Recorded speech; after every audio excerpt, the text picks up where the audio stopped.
Nice. Okay, now this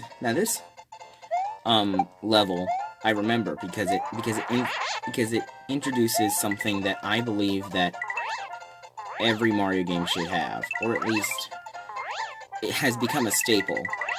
The Cape Feather, and more so the Tanuki suit, has really given insight to how Mario moves, because ever since the beginning, we have had multiple times where we needed to get altitude in a game of Mario.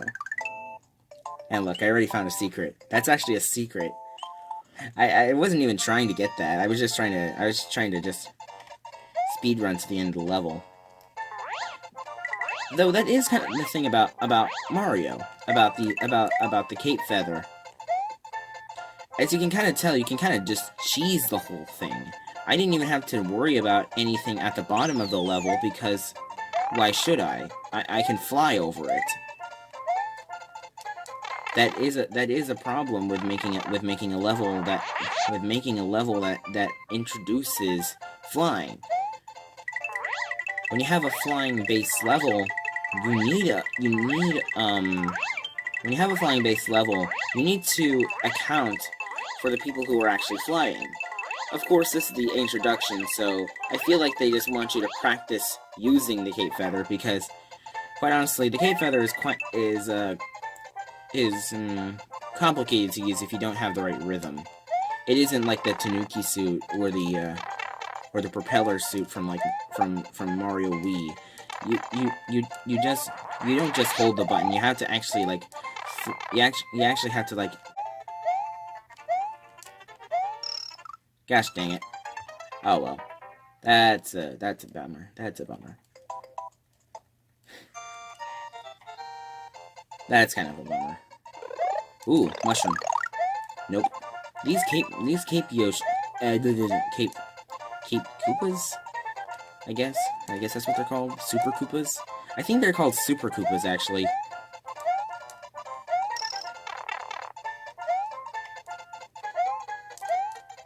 Whoa. Big. You know, I never did like sports. Dang it. I didn't get the tape. But yeah, this playthrough will go over all 96 exits, which is going to be which is going to be kind of fun, because I really do like getting all the exits in modern Mario games, because they're just so much fun. There actually is a couple versions of Super Mario World. I'm actually playing the one on Virtual Console, but not Virtual Console, NSO, which is different from Virtual Console, because in Virtual Console you had to pay for it, so...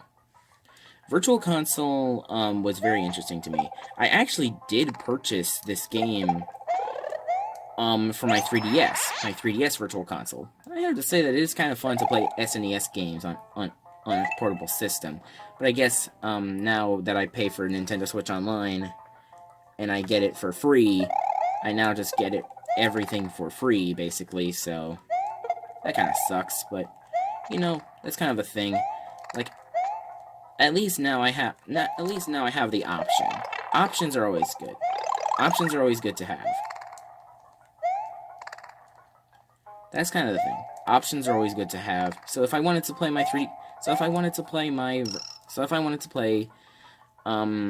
Super Mario World on my 3DS, I have the option to, which is a good thing. Having options is always a good thing. Now, as I was saying, there's a couple of different versions of Super Mario World, even on the SNES itself, because there is a version of Super Mario World for Super Mario All-Stars called on the cartridge aptly named Super Mario All-Stars plus Super Mario World. You may say that there's no difference, but there is a difference actually. You could play Super Mario All-Stars and Super Mario World on the same cartridge, which was amazing, which really is like a bundle that you can't really say no to, since there's just so many things that you can do with it. There's just so many things that you can do with that. Like, that's kind of the thing about, Super Mario World. About Super Mario World, there's like a lot of different things you can talk about. Um, the, in the Super Mario All-Stars version of Super Mario World, which really doesn't have like anything new, it's just basically you can play Super Mario World, but it's slightly enhanced. In two-player mode on the All-Stars version, you can play as Luigi. Now you might say, Golden, that's completely new. Everyone knows that you can play as Luigi in Mario World. There is a two-player mode for a reason.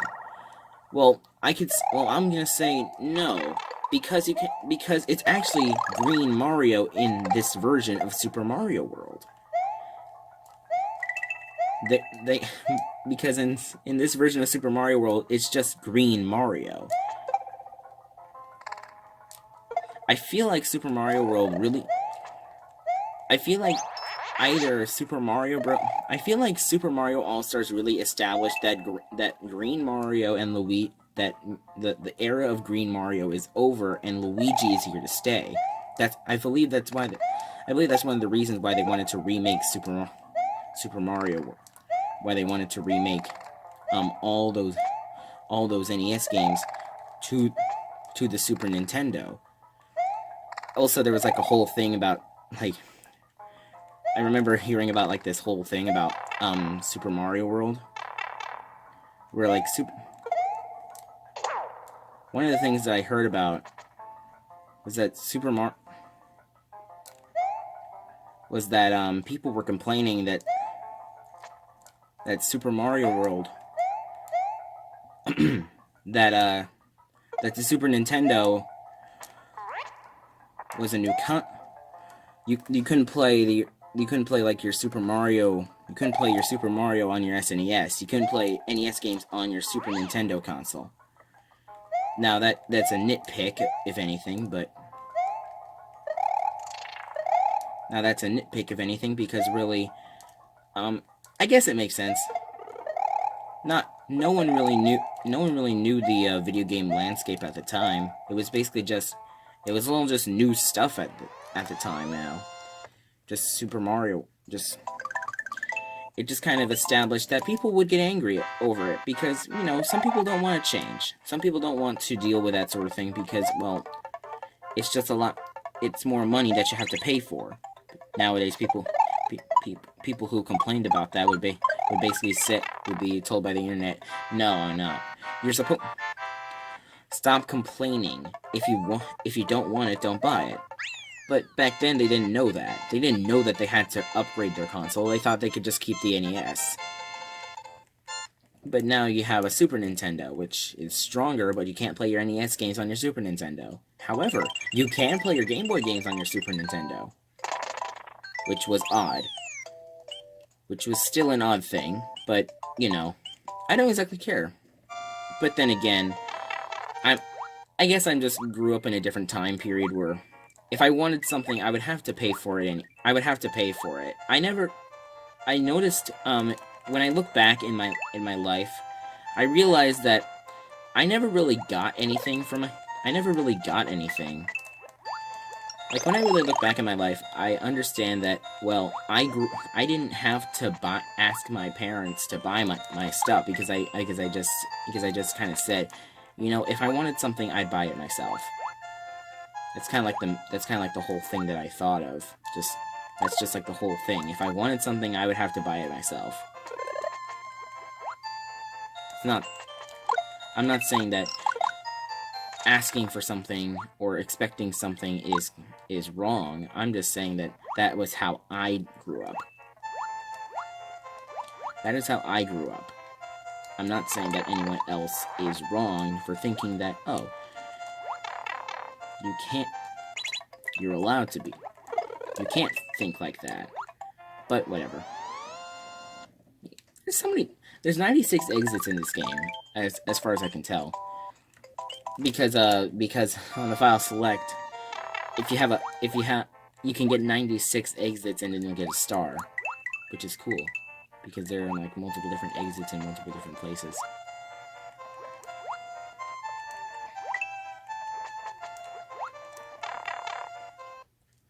I'm just having a lot of fun right now. Just playing through Mario. Like Mario 3 was fun, but I have more things to say and talk about and enjoy in Mario World than I would ever have to talk about in Mario 3 because I'm more familiar with Mario World. Mario 3 just kind of just feels like it's there because almost everything that Mario World does is better than Mario 3 in my case. At least in my flawed viewing of the world.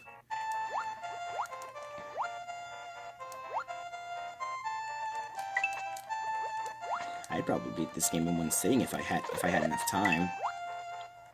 I like that game. I love this game so much. The last time I actually did that was like Mario. Was like Mario Bros. Because it may look like I beat these games in like one sitting, but no, I actually take multiple times. The only time that I haven't beaten it, I have beaten Mario 1 and 2. I've beaten Mario 1 and Land without that.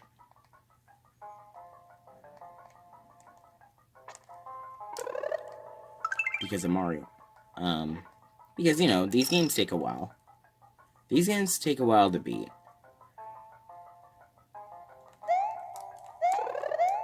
These games kind of take a while to beat.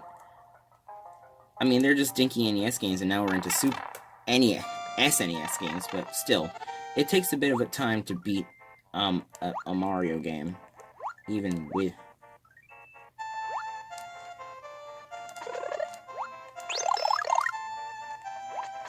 Which is still kind of an interesting idea, I think.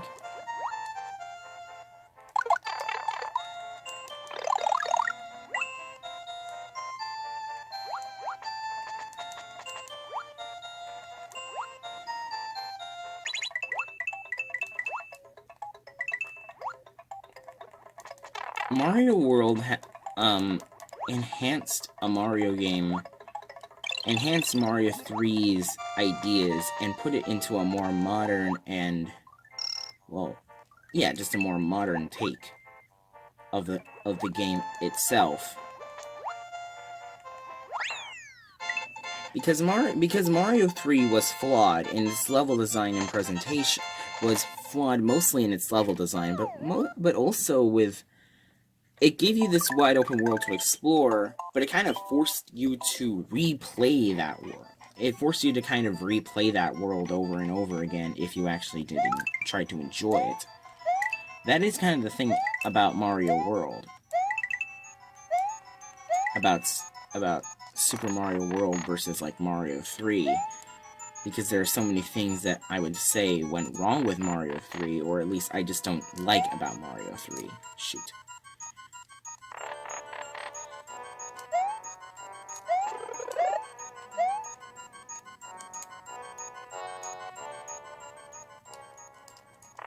I feel like this...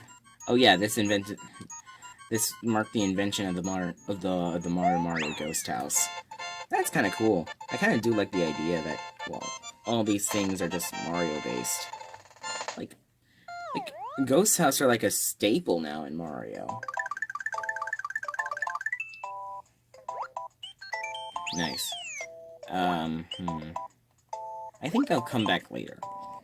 Because I know that there's a secret there that I can deal with. I can get. So, I'll come back later.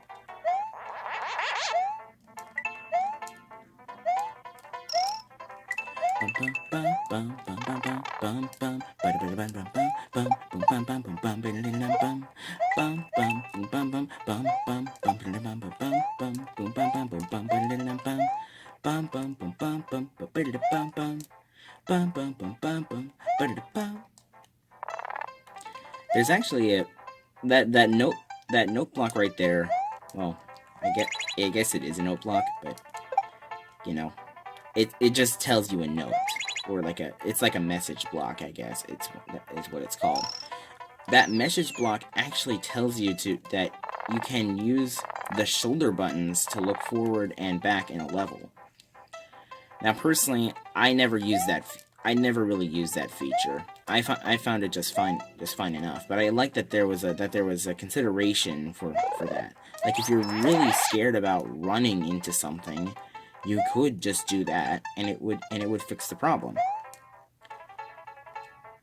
I guess it's like to combat the people who said, who cried out, "I never saw that coming. How was I supposed to avoid that in like Mario 3 or something?" I didn't find that problem in Mario 1 per se, but maybe it's just because I know that game better. But you know, I feel like they actually addressed a lot of complaints in Mario World.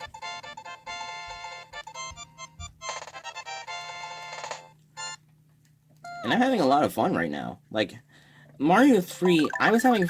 And I have a feeling that this feeling will last as well. Because Mario 3, just made me feel like, man, I'm just waiting for that one time where it's just like, yeah, you put faith in me, and now you're gonna perish because... You put your faith in me, and now I'm going to ruin it for you.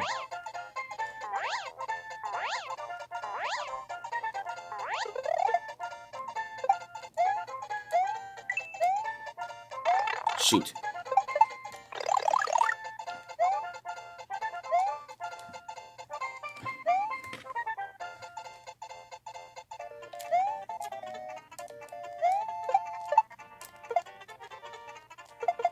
Oh yeah, those are like Galoombas. Those are Galoombas, not to be confused with Goombas, because they're not the same. Because the Galoombas can be picked up and take multiple hits. Boom. We got ourselves another 11 stars. Now, there's always like a rule of thumb when it comes to these sorts of things. These levels right here, you'll notice that there's red and yellow dots. The red dots have more than one exit. Ghost houses always have more than one exit, usually two. There's usually a normal and a secret exit that's normally solved by getting another clue or getting past something, or, you know, something like that.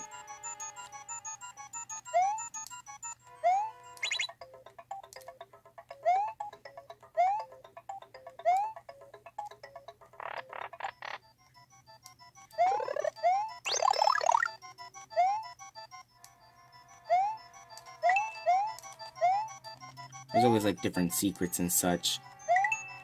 Okay, so that one looks suspicious. Wait a minute. I can grab this.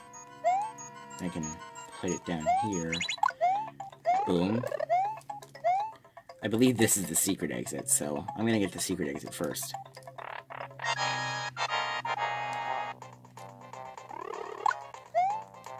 Perfect. And this is the first encounter of Big Boo, not King Boo, because it's clearly not wearing a crown. There actually was a remake of this game in Super Mario Advance 2, Super Mario World. There's actually 4 Advance games. I played Mario 2, which is the first one, and then this one, Mario World, was the second one.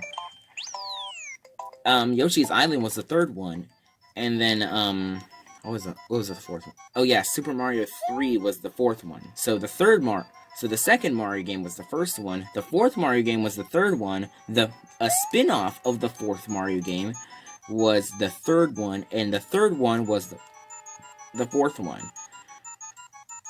And then you have the names of Super Mario Advance, which is like, you could play Super Mario Advance, which is not Super, and then there's Super Mario Advance 2 Super Mario World, which is not, and then there's Yoshi's Island Super Mario Advance 3, and then there's Super Mario Advance 4 Super Mario Brothers 3. So yeah, that's basically how it goes, I'm pretty sure.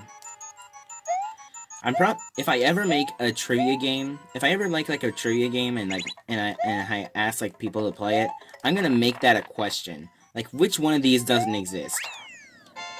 The Super Mario Advance games is a quadrilogy of games as a mainline Mario game didn't come out on the GBA. Instead, remakes of said games came out.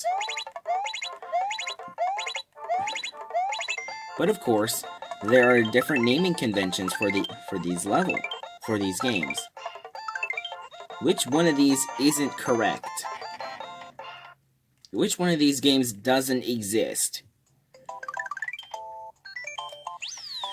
And that would be like my main like thing, just like, yeah. This is what I'm gonna do with my life. I'm gonna make a trivia game that people hate because of Nintendo's weird naming naming theme in that generation. It was very odd too, because Mario was actually the only franchise, I believe, in the GBA era. I think also F-Zero didn't get one, but you know, I'm not sure about F-Zero. I'm not exactly sure about F-Zero, but I can tell you right now that Mario didn't get ever get a game for the Nintendo GBA that was a normal that was a new one. They were all remakes. Which is a very interesting thing to talk about, because you know, you would think that you know, the GBA was pretty successful. You would think that they would get a mainline Mario game, but no. At least a new modern Mario game. You could still play like a lot of different games on there.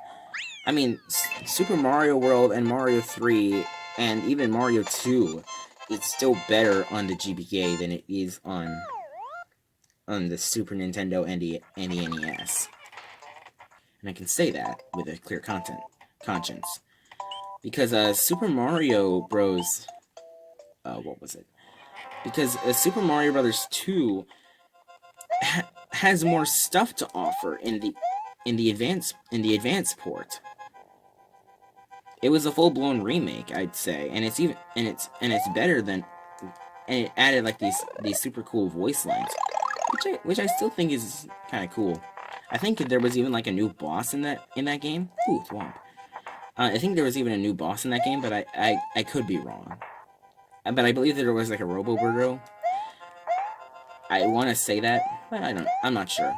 But one thing I did like were the voice lines, because voice lines in Mario games are always fun to listen to. That's like one of the things I always like to listen to in my spare time. Like whenever I run out of things to listen to, I just like listening to just Mario voice lines. Again, like from Mario 7 and Mario Party 6 and all those other ones. But one of my favorite Mario voice line games to get Mario voice lines is Mario vs. Donkey Kong. Actually, it was the spiritual successor to Donkey Kong 94. I think it was 90 something. I don't remember. I feel like it goes over a pseudonym, which is not an official term. I think fans name it Donkey Kong 94, but I could be wrong. I have been wrong before. But you know, it's kind of an interesting thing to think about, that Super Mario that these games were beloved by many.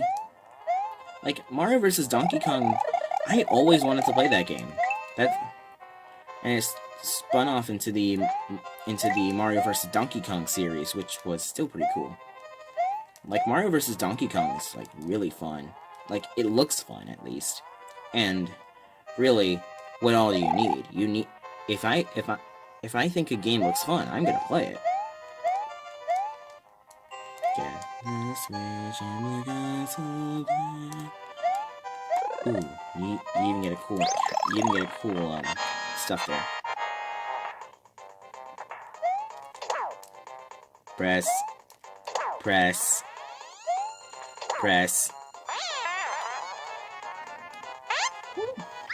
These Mario boss fights weren't meant to be hard.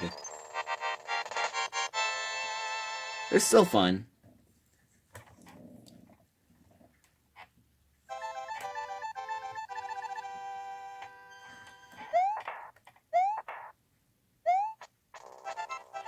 Morton Koopa Jr.